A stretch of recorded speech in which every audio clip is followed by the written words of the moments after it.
Good morning दोस्तों, कैसे हैं? उम्मीद करते हैं कि आप लोग स्वस्थ और मस्त होंगे। जैसा कि मैं जो है आर्टिकल नंबर आपको जो है 14 से 18 बताया था। 14 से 18 बताया था कि समता का अधिकार जो है 14 से 18 तक समता का अधिकार बताया, तो 19 से 22 तक जो है स्वतंत्रता का अधिकार बता रहा हूँ। आज पढ़ाने वाला हूँ आपको जो है शोषण के विरुद्ध अधिकार अनुच्छेद आर्टिकल नंबर 23 से 24 तक आता है। शोषण के विरुद्ध अधिकार, जिसमें आता है राइट अगेंस्ट एक्सप्लॉटेशन, इसको इंग्लिश में बोला जाता है। शोषण के विरुद्ध अधिकार को राइट अगेंस्ट एक्सप्लॉटेशन। अनुच्छेद नंबर 23 क्या बोलता है? अनुच्छेद नंबर 23 बोलता है कि दुर्व्यापार, तस्करी, जिसको इंग्लिश में ट्रैफिकिंग बोला जाता है, और बेगारी, बदुआ, बॉन्डेड बोला जाता है इंग्लिश में, बलात्कार, श्रम को फोर्स बोला जाता है इंग्लिश में। तो कह रहा है कि इससे क्या मतलब होता है कि शोषण के विरुद्ध अधिकार अनुच्छेद 23 से 24 तक शोषण के विरुद्ध अधिकार क्या होता है कि कार अनुच्छेद नंबर 23 बोलता है कि आप जो है दुर्व्यापार, किसी व्यक्ति या बालक या किसी औरत या किसी की मानव के प्रति जो है आप किसी मानव की तस्करी नहीं कर सकते, अर्थात उसको जो है बेच खरीद नहीं सकते हैं। ये आर्टिकल नंबर 23 में बोला गया है कि उसके साथ दुर्व्यापार नहीं कर सकते हैं। अर्थात जैसे छोटे छोटे बच्चों के, कहने का मतलब ये है कि छोटे छोटे बच्चों को ले जाते हैं सब, उनको जो है कहीं जो है उनको बेच देते हैं और जो है उनसे जो है भीख मंगवाते हैं। यही कह रहा है कि उनकी तस्करी नहीं किया जाएगा। किसी के साथ बेगारी का मतलब यदि किसी से आप काम कराते हैं, काम कराने के बाद आप जो है उसको पैसा नहीं देते हैं, तो वही बोलता है कि आप बेगारी उसके साथ नहीं कर सकते हैं। ये आर्टिकल नंबर 23 आपको रोकता है बेगारी करने से। अर्थात किसी को आप काम करवाए तो उसका जो है वेतन नहीं रोक सकते, उसको पैसे के लिए नहीं रोक सकते हैं। अर्थात उसका ऐसा नहीं कि आप उससे काम करा लिए और वेतन न दें, उसको पैसा, उसके काम के बदले पैसा न देना, उसी को कहता है बेगारी। बदुआ, जैसे कि पहले साहूकार जो होते थे, पहले के जो साहूकार होते थे लोग, जो वो क्या करते थे कि मान लीजिए कोई गरीब आदमी है, उससे जाकर पैसे ले लेते थे। कोई गरीब व्यक्ति है, मान लीजिए गरीब, और कोई साहूकार, जैसे साहूकार के पास कोई गरीब आदमी जो है गया, कहा कि मुझे जो है 10 या 20 हज़ार की ज़रूरत है, जितने की ज़रूरत है उससे मांग लेता था।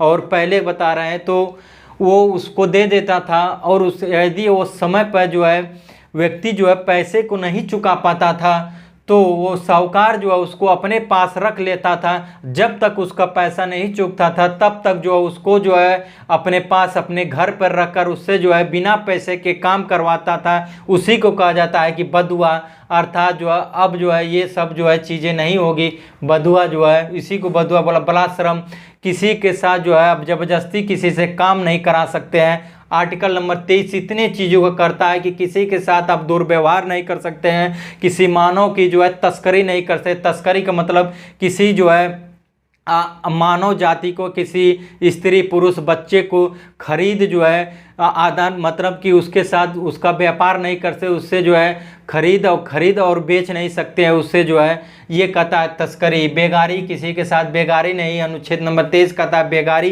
किसी के साथ नहीं कर सकते हैं। या बेगारी का मतलब ये हुआ कि किसी से काम करवा कर पैसा ना देना, उसी को बेगारी कहता है। बदुआ का मतलब मैं बता चुका था आपसे। बलात्कार, श्रम का मतलब ज़बरदस्ती आप किसी व्यक्ति से काम नहीं करा सकते। जैसे एग्जाम्पल के तौर पर यदि कोई व्यक्ति 10 बजे आया और वो कहता है कि मेरी इच्छा नहीं कर रही है काम करने की, मैं 2 बजे तक ही काम करूंगा, अब मालिक मैं थक गया हूँ, काम नहीं करूंगा, तो आप जो है उससे ज़बरदस्ती नहीं कहेंगे कि नहीं 5 बजे तक तुम कार्य करो। ये जो है आर्टिकल नंबर 23 बोलता है। अनुच्छेद नंबर 23 का 2 क्या बोलता है? अनुच्छेद 23 का 2 कहता है अपवाद होता है इसको। 23 के 2 में राष्ट्रहित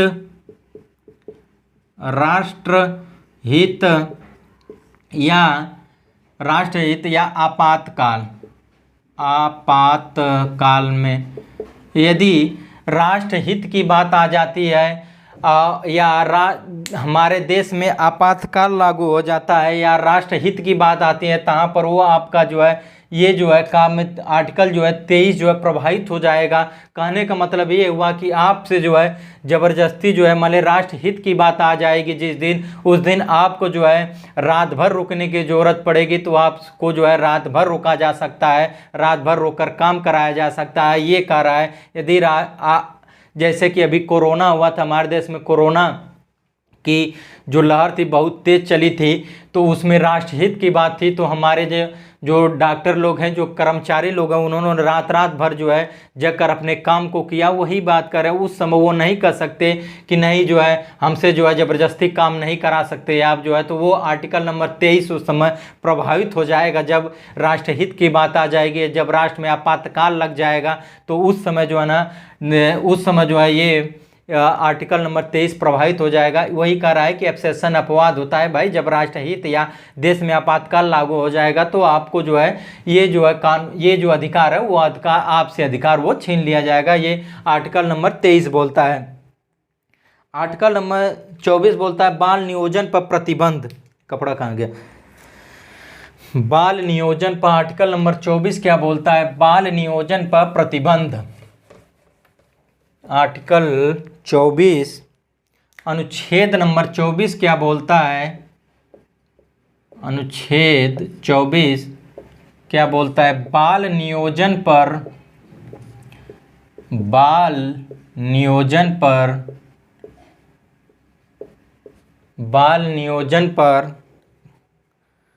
प्रतिबंध।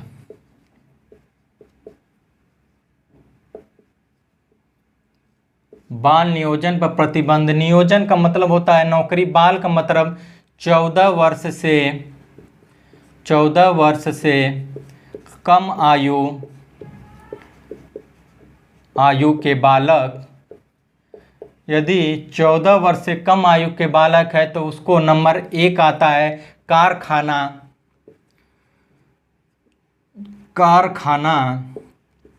फैक्ट्री। नंबर 2 आता है कारखाना, फिर खदान, माइन, खतरनाक, डेंजरस। कह रहा है कि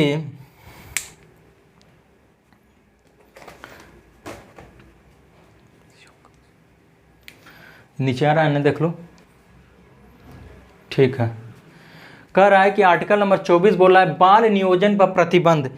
बाल नियोजन का मतलब होता है कि नौकरी पे, अर्थात आप जो है कोई भी बालक जो 14 वर्ष से कम आयु का बालक है उसको आप जो है कारखानों में काम करने के लिए नहीं लगा सकते हैं, न ही खदान में। खदान का मतलब होता है कि माइंस खदान में विस्फोटक, बहुत ज़्यादा विस्फोटक होते हैं, जैसे मीथेन कि किसके कारण ज़्यादा विस्फोट होते हैं? मीथेन गैस के कारण ज़्यादा जो है विस्फोटक होते हैं। तो वही कह रहा है कि उनको कारखानों, जो 14 वर्ष से कम आयु के बालक हैं, उनको कारखानों, खदान तथा खतरनाक स्थानों जैसे पटाखा उद्योग, जैसे कि पटाखा जो है कारखाना, उसमें आप नहीं लगा सकते हैं, खदान में नहीं लगा सकते हैं, किसी खतरनाक स्थान पे नहीं लगा सकते हैं, काम करने के लिए आप जो है नहीं लगा सकते हैं। जो 14 वर्ष से कम आयु के बालक हैं उनको कारखाना, खदान, खतरनाक स्थानों पर नहीं लगा सकते हैं। शिवकाशी, जैसे यहाँ पे देख लीजिए, शिवकाशी एक तमिलनाडु में स्थान है जहाँ पर पटाखा कारखाना है। पटाखा कारखाना है यहाँ पे शिवकाशी में। तो वहाँ पे जो है कारखानों में आप जो है नहीं लगा सकते हैं। देख ऊपर आ रहा है ना, देख लीजिए, इसको थोड़ा सा ऊपर लिख लेते हैं। एक शिवकाशी स्थान है तमिलनाडु में, शिवकाशी स्थान है तमिलनाडु में।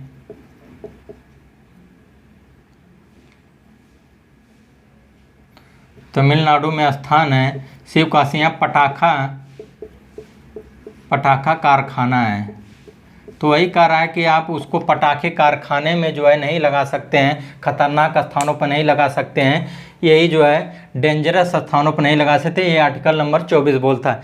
आर्टिकल नंबर 25 बोल रहा है धार्मिक स्वतंत्रता का अधिकार। 25 से 28 तक धार्मिक स्वतंत्रता का अधिकार बोलता है।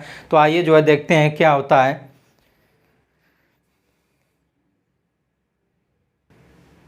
आर्टिकल नंबर 25 बोल रहा है कि अनुच्छेद नंबर 25 से 28 तक धार्मिक स्वतंत्रता का अधिकार होता है। धार्मिक स्वतंत्रता के अधिकार में 25 आर्टिकल नंबर 25 कह रहा अंतःकरण, धार्मिक कार्य रिवाज, धार्मिक प्रचार, अपवाद, कृपाण, हिजाब, सिंदूर। तो कह रहा है कि आपसे कि यदि जो है आप जो है अंतःकरण से, अपनी आत्मा से, अर्थात अंतःकरण का मतलब स्वेच्छा से आप किसी धर्म को जो है मान सकते हैं, इसमें जो कोई आपको जो है आप कोई जो है रोक टोक नहीं लगा सकता, ना ही भारत सरकार के द्वारा जो आप पर रोक लगाएगा या किसी के द्वारा रोक लगाया जा सकता है कि आप जो है इस धर्म, जबरदस्ती कोई धर्म आपसे मनवा नहीं सकता है। वही कह रहा है कि आप अंतःकरण से कोई भी धर्म जो है, हिंदू, मुस्लिम, सिख, ईसाई, कोई भी धर्म जो भी चाहे आप अंतःकरण से आप जो है अपना सकते हैं, इसमें कोई आपको बाध्य नहीं करेगा। धार्मिक कार्य आप अपना जो है धार्मिक कार्य जो है कर सकते हैं, इसमें जो कोई रोक टोक नहीं लगेगा। अपना धार्मिक रीति रिवाज से अपने जो है कार्य को अपने कर सकते हैं। जैसे कि मान लीजिए धार्मिक कार्य का मतलब क्या हुआ कि आप चाहे तो मान लीजिए जैसे ईद हो गई, होली हो गया या दीपावली हो गई, बकरीद हुआ, किसी कार्य में धार्मिक कार्य में आप रीति रिवाज को हर्षोल्लास से मना सकते हैं। इसमें जो है कोई अपने धर्म में जो भी आपके धर्म के अंतर्गत आता है जो है रीति रिवाज, जो भी आप हिंदू धर्म को मानने वाले या मुस्लिम धर्म को मानने वाले जो भी रिवाज आता है उसको जो है रीति रिवाज आपके अकॉर्डिंग, जो भी धर्म के अकॉर्डिंग आता है आप उसको मान सकते हैं। इसमें कोई रोक टोक जो है भारत सरकार या किसी के द्वारा नहीं लगा सकता। आप अंतःकरण से अपनी किसी भी धर्म को मान सकते हैं, अपने धार्मिक कार्य कर सकते हैं, धार्मिक रीति रिवाज से हर्षोल्लास से अपने कार्य अपने जो है धर्म में जो है कर सकते हैं। अपना जो आपका अधिकार है कि आप अपने धर्म का प्रचार कर सकते हैं। लेकिन अपवाद होता है, जैसे कि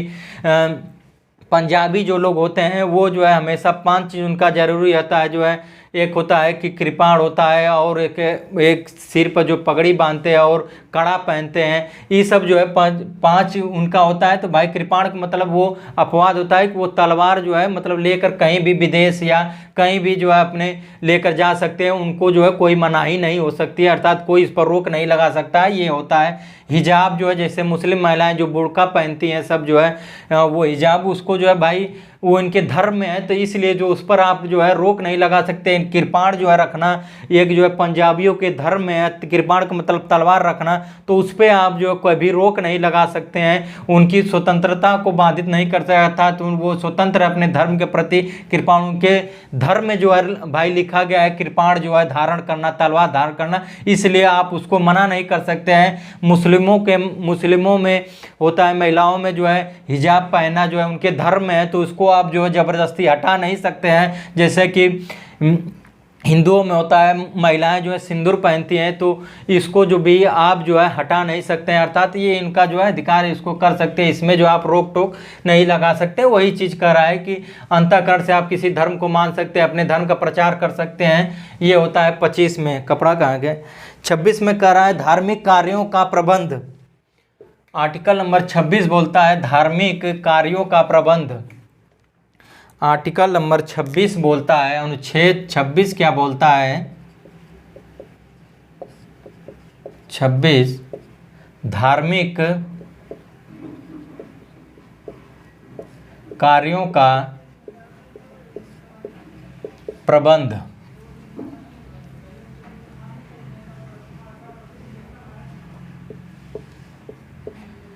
धार्मिक कार्यों के प्रबंध आप कर सकते हैं। आर्टिकल नंबर 26 बोलता है कि आप जो है धार्मिक कार्यों का प्रबंध कर सकते हैं, जैसे कि स्थापना,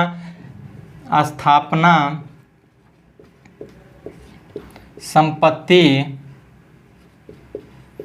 अर्थात कहने का मतलब इसका यह है कि आप अपने धर्म के प्रचार के लिए, अर्थात अपने धर्म को बढ़ाने के लिए आप उसकी जो स्थापना कर सकते हैं। अर्थात जो है आप चाहे जो है हिंदू है या मुस्लिम है, कुछ भी हैं आप जो है, तो आप जो है चाहे तो अपने मन पसंद का जो है आप जो है मंदिर बनवा सकते हो, मस्जिद बनवा सकते हैं, इसमें जो है कोई रुकाई नहीं होगी। आप उसके लिए जो है संपत्ति को इकट्ठा कर सकते हैं, अर्थात उसके प्रबंध के लिए, अर्थात अपने धर्म के प्रबंध के लिए आप उसकी स्थापना कर सकते हैं। अपने धर्म को बचाने के लिए आप उसकी स्थापना कर सकते हैं। उसके जो है उससे जो है लोगों से जो है संपत्ति अर्थात लोगों से अपने धर्म के प्रचार के लिए जो है लोगों से संपत्ति अर्थात धन इकट्ठा कर सकते, जैसे चंदा होता है, आप जो है चंदा इकट्ठा कर सकते हैं अपने धर्म की स्थापना के लिए, प्रचार के लिए। वही कर रहा है धार्मिक कार्यों का प्रबंध जो है आप अपने धर्म के कार्य के लिए जो है उसकी स्थापना कर सकते हैं, और उसके लिए जो है स्थापना के लिए आप जो है लोगों से जो है जाकर जो है अपने चंदा इकट्ठा कर सकते हैं। इसमें जो है आपको कोई रोक टोक नहीं होगा, न कोई जो है मनाही होगी। ये करा आपको स्वतंत्रता दी जाती है कि आप अपने धर्म के लिए जो है अपने धर्म का जो है स्थापना अर्थात मंदिर की स्थापना कर सकते हैं या उसके लिए पैसा इकट्ठा कर सकते हैं। ये आपके जो है धार्मिक कार्यों का प्रबंध हो गया। अनुच्छेद नंबर कपड़ा कहाँ गया यार, अनुच्छेद नंबर 27 बोलता है धार्मिक कार्य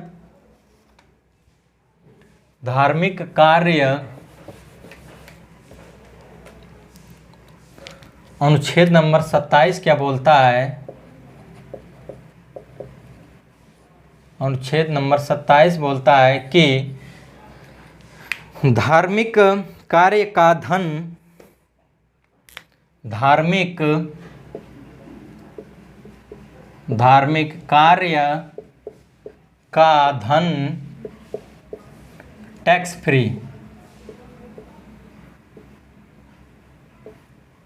टैक्स फ्री हो जाएगा।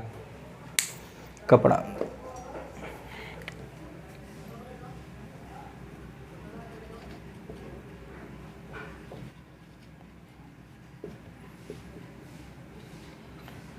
कह रहा है कि आप अपने जो है धर्म के लिए जो भी धन इकट्ठा किए हैं उसके लिए जो है टैक्स फ्री अर्थात उसका जो है कोई भी उस पर कर नहीं लगेगा, भारत सरकार द्वारा या राज्य सरकार द्वारा कोई कर नहीं लगाया जा सकता है। वही बोला आर्टिकल नंबर 27 बोला है कि यदि आप अपने धर्म के प्रचार के लिए जो पैसा इकट्ठा कर रहे हैं, जो भी पैसा इकट्ठा कर रहे हैं, चंदा मांग रहे हैं या कोई भी पैसा अपने अकाउंट में जमा कर रहे हैं या कुछ भी कर रहे हैं, धन इकट्ठा कर रहे हैं, उसके लिए जो है धार्मिक जो है अपने धर्म के प्रचार के लिए, धर्म के कार्य के लिए जो धन इकट्ठा आप किए हैं उसके लिए आपको जो है कोई टैक्स नहीं देना पड़ेगा। राज्य सरकार या जो है केंद्र सरकार को किसी को जो है आपको टैक्स जो है नहीं दिया जाएगा। वो टैक्स क्या होगा, फ्री होगा।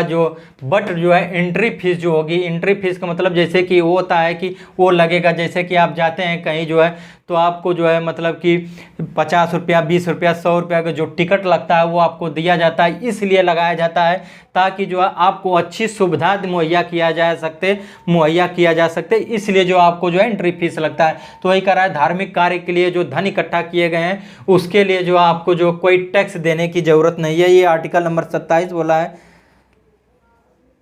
अब आर्टिकल नंबर 28 बोलता है कि धार्मिक सरकारी खर्च से चलने वाली संस्थाएं, सरकारी खर्च से चलने वाली संस्था में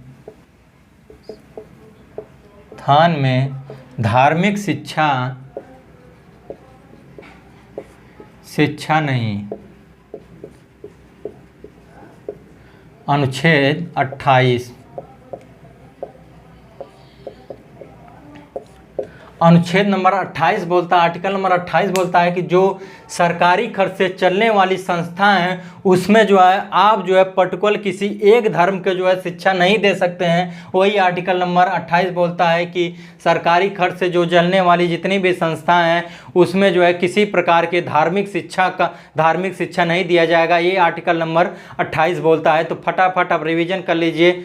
आर्टिकल नंबर मैं आज आपको बता दिया, आर्टिकल नंबर 23 से लेकर 28 तक बताया, 23-24 बताता हूँ, शोषण के विरुद्ध अधिकार बताता हूँ। आर्टिकल नंबर 23 बताता है कि यदि जो है किसी मनुष्य के साथ दुर्व्यवहार या उसकी तस्करी या बलात्श्रम या बेगारी किसी के साथ आप नहीं कर सकते हैं, वो इसके बारे में वर्णन किया गया अनुच्छेद 23 में कि किसी के साथ दुर्व्यापार या तस्करी या किसी के साथ बलात्श्रम या जो है बदुआ गिरी जो है किसी के साथ आप नहीं कर सकते। आर्टिकल नंबर 23 में बताया। आर्टिकल नंबर 24 बताया कि जो बाल नियोजन पर प्रतिबंध, अर्थात बाल नियोजन का मतलब होता है नौकरी, अर्थात जो बाल का मतलब होता है कि जो 14 वर्ष से कम बालक हैं। आर्टिकल नंबर 24 में बताया कि जो 14 वर्ष से कम के बालक को बाल कहा जाता है। तो 14 वर्ष से जो कम बालक हैं उनको जो है किसी आप कारखाने में नहीं लगा सकते हैं, किसी खादान में नहीं लगा सकते, किसी जो है खतरनाक स्थानों पे जो है आप नहीं लगा सकते। ये पूर्णतः मनाही करता आर्टिकल नंबर 24 बोलता है। आर्टिकल नंबर 25 से 28 तक क्या आता है, धार्मिक स्वतंत्रता का अधिकार आता है। आर्टिकल नंबर 25 में बोलता है कि हम अपने अंतःकरण से, अर्थात अंतःकरण से अपने धर्म को जो है किसी भी धर्म को मान सकते हैं। इसमें जो है कोई बाध्यता नहीं होगी कि नहीं यहाँ हिंदू हैं तो जो है कोई मुस्लिम धर्म को नहीं मान सकते हैं, यदि मुस्लिम है तो हिंदू धर्म को नहीं मान सकते, ऐसा कुछ भी नहीं है। आप जो है अंतःकरण से अपनी इच्छा के अनुसार जो भी धर्म मानना चाहें, जो उसको मान सकते हैं, उसका प्रचार प्रसार कर सकते हैं। ये आर्टिकल नंबर 25 में बोला। आर्टिकल नंबर 26 बोला है कि जो भी मतलब कि आप जो है जो भी अपना धर्म स्थापित करेंगे उसके लिए, अपने धर्म को बनाए रखने के लिए आप उसकी स्थापना कर सकते हैं, उसमें जो उसके लिए धन इकट्ठा कर सकते हैं। ये आर्टिकल नंबर 26 में बोला है कि अपने धर्म की स्थापना के लिए अपना एक धर्म था, आप उसमें जो आर्टिकल नंबर 26 बोलता है कि अपने धर्म के प्रबंधन के लिए आप जो है उसके लिए धन इकट्ठा कर सकते हैं, मंदिर बनवा सकते हैं, मस्जिद बनवा सकते हैं, इसमें आपको कोई रोक टोक नहीं लगेगा। ये आर्टिकल नंबर 26 बोलता है। आर्टिकल नंबर 27 बोलता है कि यदि जो भी आपके द्वारा धन अर्जित किया गया है, जो आपके द्वारा धन अर्जित किया गया है उसके जो है उसका जो है टैक्स फ्री होगा, अर्थात उसके आपके धर्म के प्रचार के लिए, प्रसार के लिए जो भी धन जो है इकट्ठा किया गया, जमा किया, उस पर जो है कोई भी टैक्स, इसीलिए तो साधु संतों का टैक्स नहीं लगता, लेकिन इसका जो है नाजायज़ फ़ायदा उठाते हैं लोग, जैसे कि अपना करवा लेते हैं कि दिखा देते हैं कि जैसे कि चला रहे हैं, धर्म के आड़ में लोग चला रहे हैं, साधुओं से अपना क्या उसको बोला जाता है जो चलाते हैं सब जो है, माने कोई गुरुद्वारा उद्वारा जैसे मान लो चलाते हैं लोग जो है अपना ट्रस्ट जो है होता है, जो ट्रस्ट लोग चलाते हैं, तो इसी के आड़ में चलाते हैं कि उसे अपना सेटिंग कर लेते हैं धर्म से, उसका जो है उस पर भी जो है कि भाई टैक्स नहीं देना पड़ता है। ये होता है कि आपको जो इसीलिए 27 के अनुसार ही बच जाते हैं लोग कि अपना पैसा जो है ट्रस्ट में लगा देते हैं, कि ट्रस्ट में लगा देंगे तो भाई आपको जो है कर नहीं देना पड़ना, मतलब 1 लाख रुपया तो 50,000 ट्रस्ट में लगा दिए तो 50,000 को टैक्स दें, और 50,000 में 20 साधुओं से जो ट्रस्ट के मालिक रहता है उससे जो है सेटिंग कर लेते हैं लोग, सेटिंग करने के बाद उससे भी वहाँ से भी कुछ पैसा ले लेते हैं। तो यही होता है कि भाई जो धार्मिक कार्य हैं उस पर जो है आप पैसा इकट्ठा करो तो उसमें कोई कर नहीं लगेगा। Article number 28